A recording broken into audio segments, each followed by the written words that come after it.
What's going on, everybody? Welcome back to ICNV Drive Session. Today I'm going to get into my Corvette C8 Zeus, and let's answer a few questions from you guys, my subscribers, for my Corvette C8 Zeus. Let's go.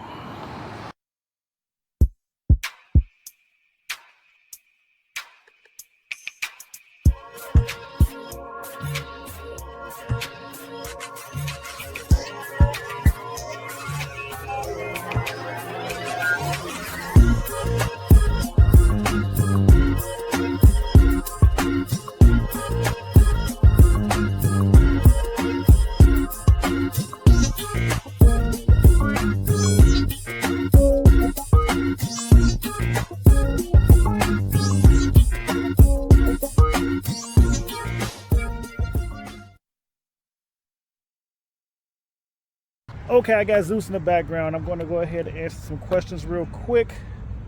I was asked by a couple subscribers several questions. I'm going to get to these 5 questions I chose to answer on my 2 years of ownership. So the first question was, I went 2021 on my wheel setup. What size are my tires and do they rub?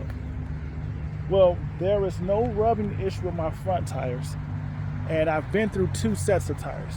I originally had on the car some Pirelli P0s. I chose the Pirelli P0s because I saw them on Porsches, and I felt like if they were good enough for Porsche, and I'm saying GT3s and things like that that'll be on the track, why would they not be a good fit for my Corvette C8, especially since at that point in time I was catching, let's just say, HELL hockey sticks, trying to find some Michelin Pilot Sports to put on the wheels that were not on back order or would have been delayed purchase 6, 8 to 12 weeks. So I went with the Pirelli P0s. The first set of tires I originally put on the car, I went 255, 30, 20 on the front. I went 325, 25, 21 on the rears. Now, after having the P0s on the car and those configurations, I realized the ride wasn't bad, but I still had more space in the wheel well with the car. So after a glorified day at the track with Zeus, I really did a number on my rear tires. Gotta love it. So I had to order more tires. This time around, I decided to go a size bigger. So as you see, I went 265, 30, 20 on the front because of the 20-inch wheels, and I decided to go with some Toyo Proxy Sports. Now, I did a lot of research on these tires, and what I also saw with the Toyo Proxy Sports, I saw these tires a lot on Audi R8s. So my logic kicks in again, and you can tell me if I'm wrong in the comments or not, but if the Audi R8 can handle riding on Toyo Proxy Sports, why can't I handle riding on Toyos? So the Toyo Proxy Sports I got for the front tires are 265, 30, 20, and for the rear, they are 325, 30, 21. But as you can see, it has a lot of meat on the tires, and I would say the bumps aren't as hard as they used to be, but even then, the 325s, 25, 21s was not a bad ride. But there is no rubbing on either wheel, and so that's what I'm rolling with right now. The next question comes from my man Hollywood G, and he asked, what issues have I had with my Corvette C8 mechanically? And I guess I might as well go ahead at the same point in time and answer the question of my man Hops, who said something similar. He asked how many miles was on my Corvette and did I have any problems. So Hops and Hollywood G, my Corvette C8 has on it just under 20,000 miles. I drive my car. I've taken my car across country on rallies. I've taken it to the track. I've driven from Pennsylvania multiple times, and I'm actually going back to Corvettes in Carlisle again this year with Zeus. So Zeus will be in attendance, of course, at the Era Lowry Wheel section. So if you want to see Zeus in person, you're looking for me, I should be at Corvettes at Carlisle in the Era Lowry Wheel section. But to answer your question, I have not had one single major issue with my car since I've had it. I haven't had one single minor issue with my car since I've had it. So Zeus has been 100% reliable. I know there are horror stories out there on the internet about transmission issues, engine issues, and things of that nature.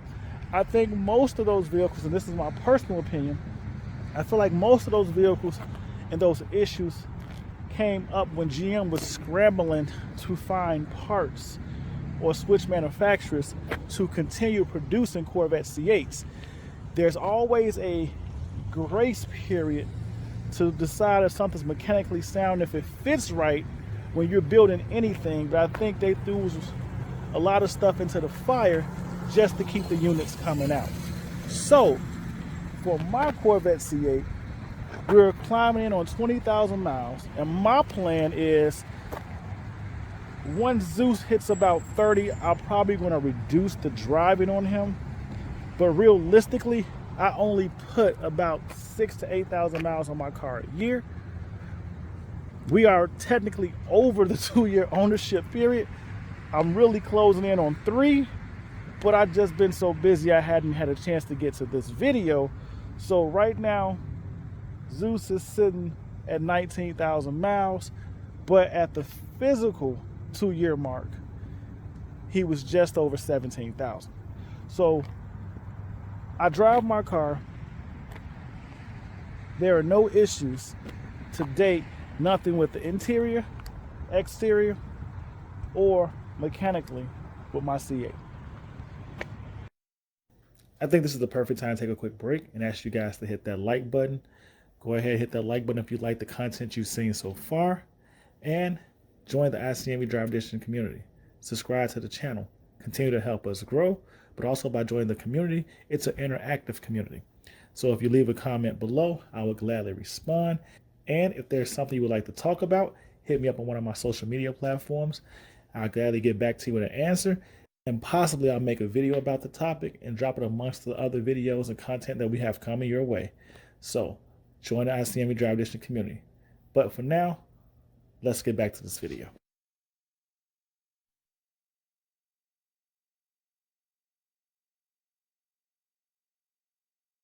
The 3LT only made sense to me because of the upgrade in the interior. For those of you that don't know, because I always see all the time that they say, I wouldn't pay extra for the 3LT.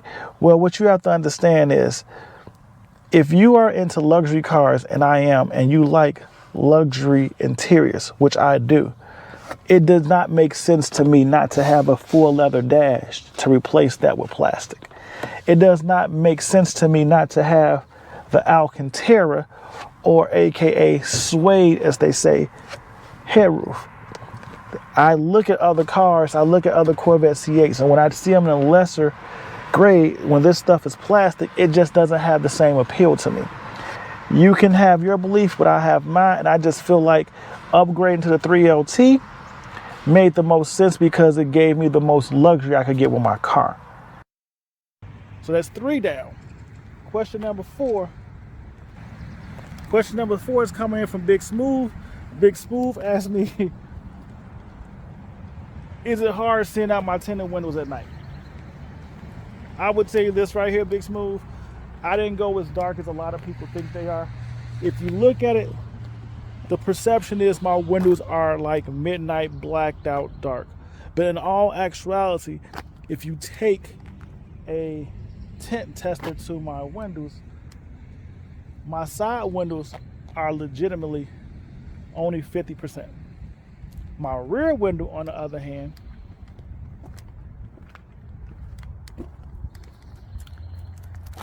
that's 30.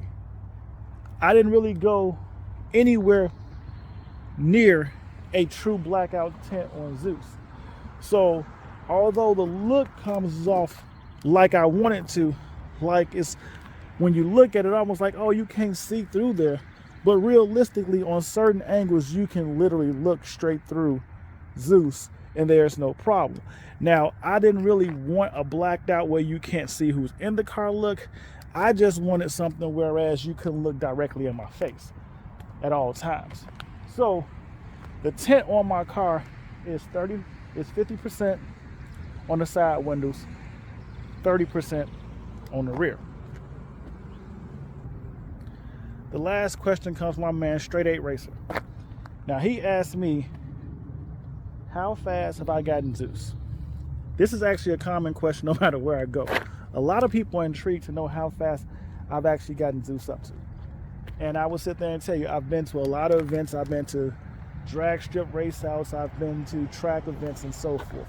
But me personally, behind the wheel of this Corvette C8, I have gotten Zeus with the aftermarket Aerolarry wheels on there. I have gotten him up to 167 miles per hour. I really would like the opportunity to hit that drag area again and try to increase that to above 170, because realistically, I feel like I could do it, but the person I had in the car with me kind of started freaking out, so I didn't truly pursue it as aggressively as I could. So my Corvette C8 and my ownership and my controls have been driven 167 miles per hour. That's the fastest I've gone in this car, and I can tell you right now, he still was pulling and had a lot more to give. So now I'm going to give you a bonus question from my man Purdy Man, and he asked me, what are my likes and dislikes of my 2 years of ownership from the Corvette C8?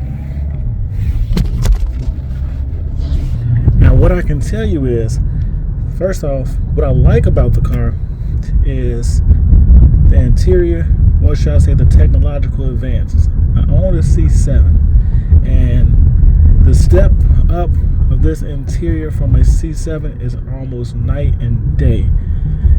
This Corvette has more technology than you can actually expect or ever got beforehand in a Corvette. So I like toys, and this car has tons of them. But what I also like about my Corvette C8 is that Chevy built a true supercar. And I know a lot of people like to argue that and debate that, but hands down, this is a supercar. It is probably the cheapest entry-level supercar you can buy. And I'll give you an example. If you go out and buy a Ferrari 430 today, you still have a supercar. If you go out and buy an Audi R8 V8, you still have a supercar. The performance from this Corvette C8 rivals both. So yes, just because it does not blow away every supercar in today's market does not mean that Chevy did not build a supercar. And even with that expectation or covering this, I want you to understand one thing. And that one thing is, when they built the Corvette C8, they checked all the boxes for a cheap entry-level supercar. And that's what I like about it, because you truly get the supercar experience with this Corvette C8. Now, what do I dislike about the Corvette C8? What I dislike about my Corvette C8 in my 2 years of ownership is that all the performance enhancements that are made for this car are truly focused around the coupe. And part of the blame of that is the fact that GM actually released the convertible months later after the coupe. So a lot of companies that went out to manufacture performance enhancement for this vehicle, all they could get their hands on was the coupe. And because of that, most of the R&D went into the focus on increasing the performance based off the coupe's design. So when Chevy finally released the hardtop convertible, not that many companies have actually put the effort into designing any true form of enhancement of performance for the HTC.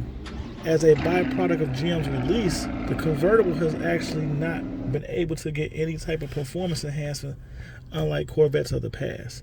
So that's my true dislike of this car. But other than that, I have no complaints. So hopefully this answered your question, Purdy Man. Hopefully that answers all the questions you guys have about my 2-year ownership with Zeus. If it hasn't, please hit me up in the description below Drop your questions, drop your comments. I will gladly respond when I get a chance. But as always, ICNV Drives Edition, don't forget to hit that like button.